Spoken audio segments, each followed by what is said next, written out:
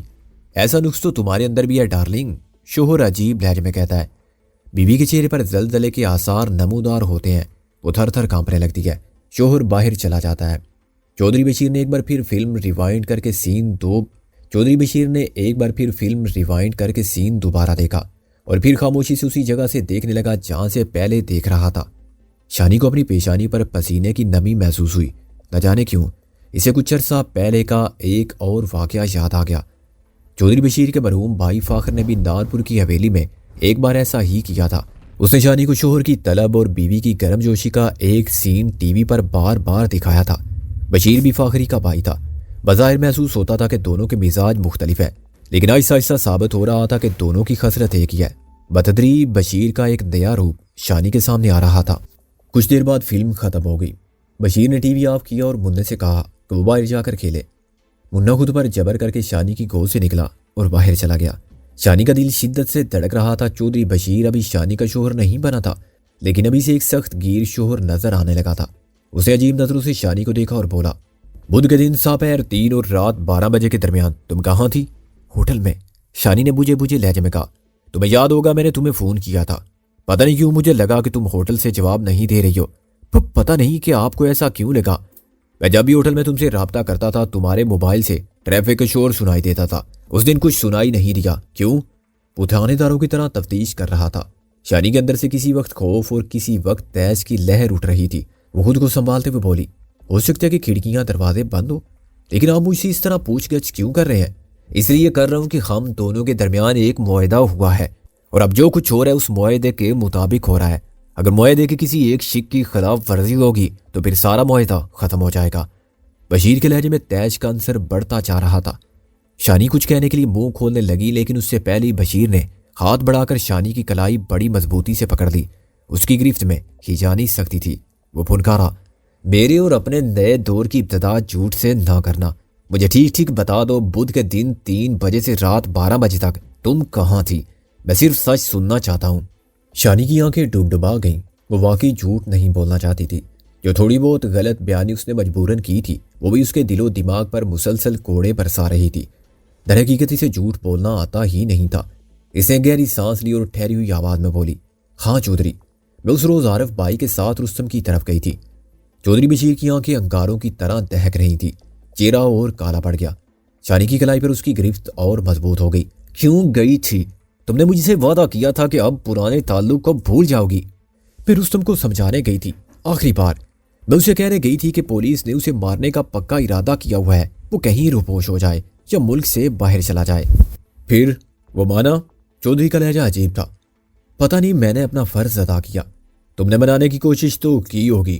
چودھری نے دوسری ہاتھ سے وسکی کا گھونٹ لیتے ہوئے کہا، نہیں، میں نے بس ایک ہی بار بات کی۔ تم دونوں نے اکیلے میں بات کی یا کوئی اور بھی موجود تھا؟ اور دیکھو، جھوٹ نہیں بولنا۔ اکیلے میں بات کی تھی، شانی نے مستحکم لہجے میں کہا۔ بہت خوب، اکیلے میں بات کی تھی، چودھری کے لہجے میں کاٹ تھی۔ اس نے اپنی آتشین نظریں شانی کی نگاہوں میں گاڑی۔ اس نے تم کو چھوا یا؟ چودھری، آپ کیسی باتیں کر رہے ہیں؟ شانی بھڑک اٹھی۔ میں نے کوئی ایسا کام نہیں کیا جس کے لیے مجھے شرمندہ ہونا پڑے۔ چودھری بشیر نے شانی کی کلائی کو ایک زوردار جھٹکا دیا۔ اس جھٹکے سے شانی کے پورے جسم نے جھٹکا کھایا اور اس کے بال کھل گئے۔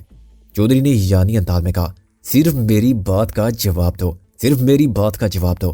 اس نے تم کو چھوا یا نہیں؟ شانی کے آنسو نکل پڑے۔ نہیں، اس نے سر ہلایا۔ چودھری اپنا بھاری برکم چہرہ شانی کے بالکل قریب لے آیا۔ کیسے معلوم؟ تم کہہ رہی ہو آخری ملاقات تھی، آخری ملاقات میں تم اکیلی اس کے پاس رہیں، اس نے تم کو چھوا نہیں، یہ کیسے ہو سکتا ہے؟ دیکھیں، میں نے آپ کو بتایا ہے کہ رستم سے میری بات صرف 3-4 منٹ کے لیے ہوئی تھی، اور منہ بند رکھو۔ چودھری نے دانت پیس کر شانی کی بات کاٹی۔ میرے سامنے اس کا نام لے کر بات مت کرو، مت لو اس کا نام۔ شانی نے خوف زدہ نظروں سے بشیر کے جنونی تاثرات دیکھے۔ اس کی کلائی پر بشیر کی گریف سخت تر تھی۔ چودھری بشیر پھر پھنکارا، اس سے تمہاری بات صرف 3-4 منٹ ہوئی، لیکن تم 9-10 گھنٹے تک ایک چھت تلے اس قاتل ڈکیت کے ساتھ رہیں۔ باقی وقت میں تم کیا کرتی رہیں؟ میری طبیعت خراب ہو گئی تھی، عارف نے مجھے دوا دے کر سلا دیا تھا، موسم بھی بہت خراب تھا، اس لیے ہم ہوٹل نہ لوٹ سکے۔ پھر وہ ذرا توقف کر کے کرائی، پلیز میری کلائی چھوڑ دیں، مجھے درد ہو رہا ہے۔ چودھری نے اپنے جنون میں جیسے اس کی بات سنی ہی نہیں، اس کی آنکھیں انگاراں تھی۔ وہ سرسراتی آواز میں بولا، دیکھو، میں آخری بار تمہیں پھر معاف کر دوں گا، مجھے سچ سچ بتا دو، ان 9-10 گھنٹوں میں کیا ہوا؟ میرے ساتھ ایسا سلوک مت کریں، میں اس کی حقدار نہیں ہوں۔ میں آخری بار رستم، میرا مطلب ہے، اس سے ملی تھی، اب وہ سب کچھ ختم ہو گیا ہے، اور میری کلائی چھوڑ دیں، مجھے درد ہو رہا ہے۔ وہ سسکی۔ چودھری نے بڑی ڈٹائی سے سر ہلایا، تم سچ نہیں بول رہی اور میں تمہیں سچ بولنے پر مجبور کر دوں گا۔ شانی نے جھنجھلاہٹ کے عالم میں کچھ کہنے کے لیے منہ کھولا۔ اس نے ایک دم ہاتھ بڑھا کر بیز کی دراز میں سے پستول نکال لیا۔ پستول دے کر شانی کی روح فنا ہو گئی۔ وہ شانی کا چہرہ دے کر پھنکارا، گھبراؤ مت، تجھے کچھ نہیں کہوں گا، لیکن اور بہت کچھ ختم کر دوں گا۔ شانی کے دل نے گواہی دی کہ آج اس نے یہاں کوٹھی میں آ کر بہت بڑی غلطی کر دی ہے۔ چودھری بشیر کی وحشت کسی ایسے سانے کا باعث بن سکتی ہے جس کا تصور کرنا بھی محال ہے۔ اس کا دھیان آپ مننے کی طرف چلا گیا۔ پتہ نہیں کیوں ان لمحوں میں اسے منّے کی زندگی کی طرف سے شدید خطرہ محسوس ہوا۔ کچھ ایسے جانور بھی ہوتے ہیں جن میں نر اپنے بچے کو مار دیتا ہے، اور ایسا جنسی جبلت کی وجہ سے ہوتا ہے۔ شانی کو لگا جیسے یہاں بھی کوئی ایسا ہی شدید جذبہ منّے کے لیے خطرہ بن رہا ہے۔ وہ سرتاپا کانپ گئی۔ اسے اپنی جان کی متعلق پرواہ نہ تھی، لیکن اپنی پیاری بابوں سے کیا ہوا وعدہ اس کی روح میں بسا ہوا تھا۔ اس کی کلائی بدسور چودھری کی بے رحم گرفت میں تھی۔ اسے اپنا دوسرا ہاتھ آگے بڑھایا اور دونوں ہاتھ چودھری کے سامنے چھوڑ دیے۔ میں آپ کے سامنے ہاتھ جوڑتی ہوں، اسے واپس رکھیں۔ میں نے کچھ نہیں کیا، نہ آئندہ کچھ ہوگا۔ ہمارے درمیان جو طے ہوا ہے میں اس کے مطابق ہی چل رہی ہوں، میں قسم کھاتی ہوں۔ چودھری خونخوار نظروں سے اس کی طرف دیکھے چلا جا رہا تھا، جیسے اس کی سمجھ میں نہیں آ رہا تھا کہ شانی کے ساتھ کیا سلوک کرے۔ کسی وقت تو یوں لگتا تھا کہ وہ اس پر جھپٹ پڑے گا اور اس بند کمرے میں اسے بدترین سلوک کا نشانہ بنائے گا، لیکن یہ بات بھی تھی کہ وہ روتی کرلاتی شانی کی بجائے ہنستی مسکراتی شانی کو حاصل کرنا چاہتا تھا۔ ایسی شانی جس کے پیکر میں خود سپردگی اور آمادگی کی تمام تر رونائی شامل ہو۔ بے شک یہ رونائی کسی جبر کا نتیجہ ہی ہو، لیکن ہو۔ اس کی جلتی نگاہیں شانی کے حسین سراپا پر مرکوز رہیں۔ یہ نگاہیں جیسے شانی کے جسم میں سوراخ کر رہی تھی۔ وہ زہریلے سانپ کی طرح پھنکارا، مجھے شروع سے لے کر آخر تک سب کچھ بتا دو کہ وہاں کیا کیا باتیں ہوئیں اور تم وہاں کیا کرتی رہی۔ شانی نے رک رک کر سب کچھ بتا دیا۔ اس ساری گفتگو کے دوران میں بھی شانی کی کلائی بشیر کی آہنی گرفت میں رہی۔ وہ جیسے اس کی کلائی کو اپنے ہاتھ کے شکنجے میں جکڑ کر بھول ہی چکا تھا۔ اس کی انگلیاں شانی کے گوشت میں پیوست تھیں اور تکلیف کے سبب ہاتھ لرزا جا رہا تھا۔ بشیر کی یہ لاشعوری گرفت شاید اس احساس ملکیت کی عکاسی تھی جو وہ شانی کے حوالے سے رکھتا تھا۔ اسے جیسے صرف کلائی کو نہیں پورے جسم کو اپنی ملکیت کے شکنجے میں جکڑ رکھا تھا۔ اس نے ایک ایک بات پوچھی، کئی سوالات کیے، معاہدے کی ساری شرائط شانی کی زبان سے سنی۔ اس گفتگو کے دوران میں شانی کو کئی بار بے حد توہین محسوس ہوئی۔ اس کے اندر کی باہمت چودرانی نے اسے کچوکے دیے، لیکن وہ یہ سوچ کر سب کچھ سہتی رہی کہ بشیر نشے اور تیش میں دیوانہ ہے۔ اس کی دیوانگی کے جواب میں تحمل کا دامن خاص سے نہ چھوڑنا ہی عقل مندی تھی۔ خبر نہیں کہ کب تک شانی کو بشیر کی پوچھ گچھ کا سامنا کرنا پڑتا، اور بالآخر یہ صورتحال کیا رخ اختیار کرتی کہ ایک دستک نے شانی کی مشکل آسان کر دی۔ بند دروازے پر یہ دستک مسز گریس نے دی تھی۔ وہ شانی کو بلا رہی تھی۔ مسز گریس کی آواز سن کر بشیر چونک گیا۔ اس کے غضب کا چڑھا ہوا پارا ایک دم اتر سا گیا۔ اسے سگریٹ کا ایک طویل سا کش لے کر دھواں فضا میں چھوڑا اور شانی سے بولا، جاؤ گریس کی بات سن لو۔ شانی بیٹھی رہی، اس کی آنکھوں میں آنسو تیر رہے تھے۔ اب جاتی کیوں نہیں؟ بشیر پھنکارا۔ میرا بازو چھوڑیں گے تو جاؤں گی نا، شانی نے ہولے سے کہا۔ چودھری بشیر نے جیسے چونک کر بازو چھوڑ دیا۔ شانی کی دودھیا کلائی پر انگلیوں کے نشان یوں سب تھے جیسے کلائی کو گھنٹوں تک رسی سے باندھے رکھا گیا ہو۔ کلائی چھوٹتے ہی نسوں میں رکا ہوا خون تڑپ کر ہاتھ کی طرف آیا اور اسے گلابی کر گیا۔ انگلیاں کپکپاتی جا رہی تھی۔ شانی ستم زدہ کلائی اور ہاتھ کو اپنی اوڑھنی میں چھپاتی ہوئی دروازے کی طرف بڑھی۔ دروازے کے پاس بالکل پاس پہنچ کر اسے احساس ہوا کہ اس کی آنکھوں میں آنسو تیر رہے ہیں۔ اسے رک کر آنسوؤں کو اچھی طرح صاف کیا، پھر دروازہ کھولتی ہوئی باہر آ گئی۔ کچھ دیر بعد شانی اور گریس کوٹھی کے ایک شاندار سجے ہوئے کمرے میں موجود تھی۔ گریس کے چہرے پر شانی کے لیے رحم اور تشویش کے آثار تھے۔ نہ جانے کیوں شانی کو لگ رہا تھا کہ یہ ذہین آنکھوں والی غیر ملکی خاتون شانی کے حالات کے بارے میں بہت کچھ جان چکی ہے۔ شانی نے محسوس کیا تھا کہ ملتان کے عثمانیہ ہاؤس میں بھی شانی جب بھی چودھری کے پاس پہنچتی تھی، گریس اس کے ارد گرد منڈلاتی رہتی تھی، جیسے اس کی دیکھ بھال کر رہی ہو اور اس کو کسی متوقع مصیبت سے بچانے کا ارادہ رکھتی ہو۔ گریس بہت سادہ انگریزی میں ٹھہر ٹھہر کر بات کرتی تھی۔ شانی اس کی بات بآسانی سمجھ لیتی تھی۔ شانی ایک چیز دیکھ کر چونک گئی۔ گریس کے کندھوں پر جو چادر تھی وہ شانی کی تھی۔ گریس نے یہ چادر بڑی چاہ سے اپنے پاس رکھی ہوئی تھی اور اپنی شال شانی کو دے دی تھی۔ یوں تو وہ اپنے تئیں شانی کی دوپٹہ بدل بہن بنی ہوئی تھی۔ یہ واقعہ ریچھ والے سانے کے بعد ہوا تھا۔ شانی بچے ڈیوس کو خوفناک ریچھ سے بچانے کی کوشش میں سوئمنگ پول کے اندر جا گری تھی۔ ریچھ کی ہلاکت کے بعد شانی کو پول سے باہر نکالا گیا اور گریس نے شانی کے سر پر اپنی شال ڈال دی تھی۔ گریس نے مسکراتے ہوئے کہا، شاید تم اپنی چادر پہچاننے کی کوشش کر رہی ہو۔ شانی بھی جواباً ہولے سے مسکرائی۔ گریس نے کہا، یہ چادر میرے پاس اس واقعے کی نشانی ہے جسے میں اور اسٹیفن زندگی بھر نہیں بھول سکتے۔ میں سچ کہتی ہوں شونی، یعنی شانی، میں جتنی بار اپنے بچے کا منہ چومتی ہوں تمہیں یاد کرتی ہوں۔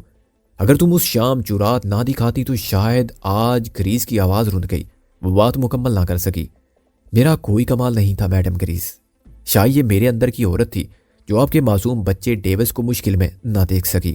جو کچھ بھی ہے شونی، تمہارا احسان زندگی بھر میرے دل پر نقش رہے گا۔ میں تمہیں ہر وقت یاد کرتی ہوں۔ تمہارے بارے میں دوسروں سے پوچھتی رہتی ہوں۔ نوکرانی، فردوس اور زورا نے مجھے تمہارے بارے میں بہت کچھ بتایا ہے۔ کچھ باتیں میں نے اپنے طور پر بھی معلوم کی ہیں۔ شانی پھر ہلکے سے انداز میں مسکرائی۔ آپ نے میرے بارے میں تو بہت کچھ جان لیا میڈم، لیکن اپنے بارے میں کچھ نہیں بتایا۔ میرے دماغ میں بھی آپ کے بارے میں کئی سوال ابھرتے ہیں۔ گریس بولی۔ شونی، پہلی بات تو یہ ہے کہ تم مجھے میڈم نہ کہا کرو۔ جس طرح میں تمہیں بے تکلفی سے بلاتی ہوں اسی طرح تم بھی بلاؤ، مجھے یہ اچھا لگے گا۔ جو سوال تم نے کیا ہے اس کا جواب میں تمہیں دینا چاہتی ہوں، لیکن ڈرتی بھی ہوں۔ اسٹیفن نے بہت سختی سے منع کیا ہوا ہے۔ تو پھر آپ رہنے دے، شانی نے جلدی سے کہا۔ تم نے مجھے فکرہ مکمل کرنے نہیں دیا۔ میں کہنا چاہتی ہوں کہ اسٹیفن نے منع کیا ہے، مگر تم اتنی اپنی لگتی ہو کہ میں تمہیں بتانے میں کوئی خرج نہیں سمجھتی، اور پتہ نہیں کیوں مجھے یقین ہے کہ تمہارے پاس یہ بات بالکل محفوظ رہے گی۔ آپ کی مہربانی ہے کہ آپ مجھے اس لائق سمجھتی ہیں۔ پھر وہی آپ جناب، تم مجھے تم کہہ کر ہی بلایا کرو۔ ذرا توقف کرنے کے بعد گریس سے اپنی گود میں بیٹھے ننھے ڈیوس کو چوما اور اسے باہر بھیج دیا۔ تب اس نے شانی کو آہستہ آہستہ بتانا شروع کیا۔ کہتے ہیں کہ اچھی بات چانسے میں بھی لے لینی چاہیے۔ لندن میں ہمیں ایک پاکستانی شہری سے ایک اچھی چیز ملی اور ہم اس کی تحقیق کرنے نکل کھڑے ہوئے۔ تمہارے ذہن میں یہ سوال ابھرے گا کہ وہ پاکستانی کون تھا اور وہ اچھی چیز کیا تھی۔ پہلے سوال کا جواب یہ ہے کہ وہ شخص دارا نام کے ایک دیہاتی تھا۔ اس کی عمر 60 سال سے زیادہ تھی۔ اس کے پاس برطانیہ کی شہرت تھی اور وہ اپنے بیٹے اور پوتوں کے پاس 10-12 سال سے انگلینڈ میں مقیم تھا۔ دارا نامی یہ شخص 4 سال پہلے پاکستان آیا۔ پاکستان سے وہ اپنے ایک مقامی انڈین دوست یوراج سنگھ کے لیے ایک نباتاتی دوا لے کر گیا۔ یہ دوا ان دواؤں میں سے ایک تھی جو عام طور پر عمر رسیدہ افراد جسمانی قوت کے لیے استعمال کرتے ہیں۔ تم میری بات سمجھ رہی ہو نا؟ شانی نے اس بات میں سر ہلایا۔ مسز گریس بولی۔ اس دوا کے نتائج حیرت انگیز تھے۔ بوڑھا یوراج سنگھ ایک نئی شادی کے بارے میں سوچنے لگا۔ بعد میں کچھ اور لوگوں نے بھی یہ دوا استعمال کی۔ ان میں لندن کے ایک انگریز کیمسٹ فلپ فریزر بھی تھا۔ فلپ اس روایتی دوا کے نتائج سے بے حد متاثر ہوا۔ ان لوگوں نے دارا نامی شخص کو خاص طور سے اس پودے کے حصول کے لیے پاکستان بھیجا جس سے یہ دوا تیار کی جاتی تھی۔ یہ نایاب پودا ہے اور اسے ڈھونڈنا پڑتا ہے۔ اس کی نمو کا ایک خاص موسم ہوتا ہے اور اسے خاص طریقے ہی سے پروان چڑھایا جا سکتا ہے۔ داروں کی اس پودے کے حصول میں جزوی کامیابی ہوئی۔ وہ کچھ دوا تیار کر کے انگلینڈ لایا۔ انگلینڈ میں کیمسٹ فلپ نے یہ دوا پرائیویٹ طور پر اپنے حلقہ احباب میں کچھ لوگوں کو استعمال کرائی۔ اس کے نتائج حیران کن تھے۔ یہ بیش قیمت ایلوپیتھک دواؤں سے کہیں کم قیمت اور کہیں زیادہ مؤثر تھی۔ ایک خاص حلقے میں تہلکہ سا مچ گیا۔ اسی دوران میں یہ بھی معلوم ہوا کہ دارا اس نایاب پودے کو اپنے طور پر کاشت کرنے اور پروان چڑھانے کا قدیم فن بھی جانتا ہے۔ معلوم ہوا کہ اس نے لندن میں اپنے گھر کی پھلواری میں کچھ ایسے پودے بھی تیار کیے ہیں، لیکن پھر اسی دوران میں ایک انہونا واقعہ ہوا۔ مسز گریس نے چلنے میں توقف کیا اور شانی تجسس سے اس کی صورت دیکھنے لگی۔ مسز گریس نے ایک ٹھنڈی سانس لے کر انکشاف کیا۔ ایک رات کسی نے بوڑھے دارا اور اس کے جوان بیٹے کو قتل کر دیا۔ دونوں کی لاشیں پوری اسرار طور پر گھر کے پچھواڑے پھلواری میں پائی گئیں۔ 2 سال گزر چکے ہیں۔ اس معاملے کی تفتیش ابھی تک جاری ہے۔ کوئی سرا خات نہیں آیا ہے۔ اب آہستہ آہستہ یہ معاملہ سرد خانے میں چلا گیا ہے، لیکن حیرت انگیز پودے اور اس سے تیار کی جانے والی دوا کا معاملہ کچھ لوگوں کے ذہنوں میں ہنوز تازہ ہے اور وہ اس کا کھوج لگانا چاہتے ہیں۔ شانی کے ذہن میں خلچل تھی۔ مسز گریس اسے جو کچھ بتا رہی تھی اس سے شانی کے ذہن میں کچھ نہایت تلخ اور لرزہ خیز یادیں تازہ ہو گئی تھی۔